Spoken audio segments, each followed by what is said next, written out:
Hi there guys, and welcome to another episode of the Cover Zero Show with me, your host, Simon Conboy. Carrying on with the draft preview series today. Draft's on Thursday, so I'm very much looking forward to that. This episode will be covering the Super Bowl champion New England Patriots. So for those of you who haven't seen one of these episodes before, what I'll be doing is going through what I consider to be the team's main needs going into Thursday's draft. Of course, the Patriots have a pretty solid roster for the most part. A bit more speculation, I suppose, as to what specifically is a need, as opposed to some teams where it's very obvious and 3 needs, frankly, isn't enough. I then go through the first 3 rounds worth of picks, giving options, players that will likely be available and I think considered by the team at those junctures. Of course, the Patriots don't have any picks in the first 2 rounds this year, thanks to a myriad of trades. Lost their first rounder trading for Brandon Cooks, and their second rounder was moved down to a third in the Coney Ely trade. So just a couple of third rounders for them. So it's going to be a bit of a different feel to this episode, I think. In terms of Patriots needs, though, I've got the offensive tackle spot. I think they need to look to replace Vollmer. He was a good tackle for them for a while. Protecting Brady is paramount. Nate Solder, the fine player, but I feel like they could get younger on it. It could probably apply to the offensive line in general, more depth. Keep them humming along on that side of things. Defensively, I think most would agree here. The outside linebacker spot and defensive end spots, they need to. This is still very much a hybrid defense, and those spots do still feel like they're undermanned and need a bit more talent at those spots. Patriots defense did very well last year. However, the pass rush was very spotty. Wasn't any sort of individual player they could rely on. So I think trying to find a pass rusher, which may be difficult considering where they're picking, it should be a high priority for them. So as I said, no first rounder, no second rounder for the Pats. So in the thirds, they've got a few selections. I do think defensive back is something that will be considered. Malcolm Butler may not be long for the team. Guys like Teez Tabor. I think Tabor would fit really well as a direct replacement for Logan Ryan in the slot there. That's certainly something I could see. Whether he's available or not, who knows. Akialo Weatherspoon as well is another guy that might be available in the thirds. I think he'd be good value. If there's a shock and a guy like Sidney Jones hasn't been taken, Patriots would be very wise, I think, to scoop him up as a player for the future. I certainly think tight end may be something they look at. Of course, with Bennett having headed over to Green Bay.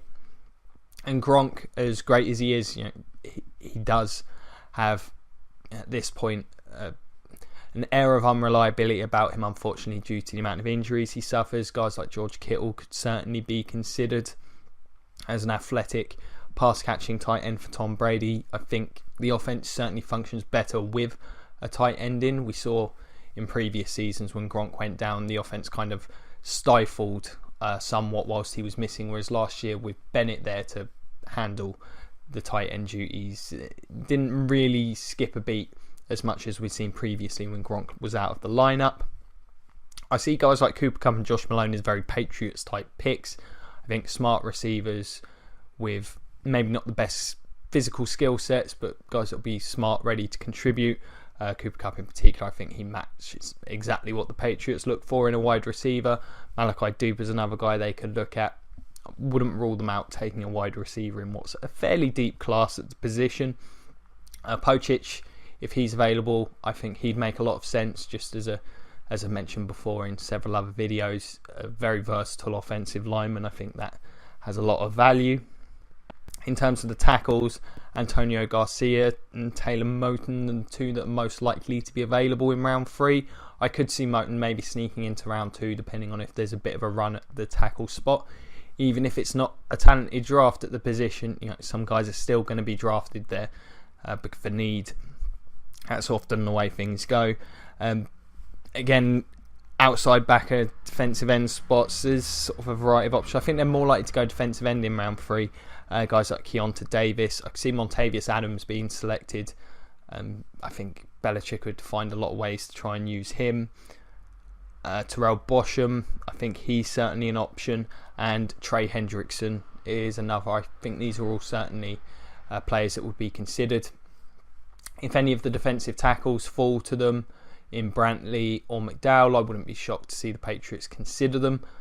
They don't often take players in the draft, but they have taken chances on guys before, so perhaps the talent level there would be too tempting, and Belichick does quite like drafting linemen when possible. So that's kind of my assessment of the Patriots in the third round. Are there any names in particular you think will be available or would like to see the Patriots pick up? Give us a shout. Also, you think there are any other specific needs? As I say, I think it's a pretty talented roster. I even think they could look at running back, although I still don't feel they value the position enormously. They do kind of pick up guys that can do what they want them to do very effectively. But feel free to comment below, get in touch, whether it's, as I said, comments below, Cover Zero Facebook page, or find me on Twitter at Simon Conboy. I'll do my absolute best to get back in touch with each and every one. As always, if you've liked the show, check out some more, have the rest of the league finished. Well, the AFC East done tomorrow, AFC West will be coming after that. First 3-round mock draft, that'll be done on Wednesday. Hopefully it'll be up before Mayox. It will definitely be recorded before Mayox, so no one can accuse me of copying him. Check those out, and as always, if you can like, share, subscribe, check out the Patreon and all that good stuff, it would be thoroughly appreciated.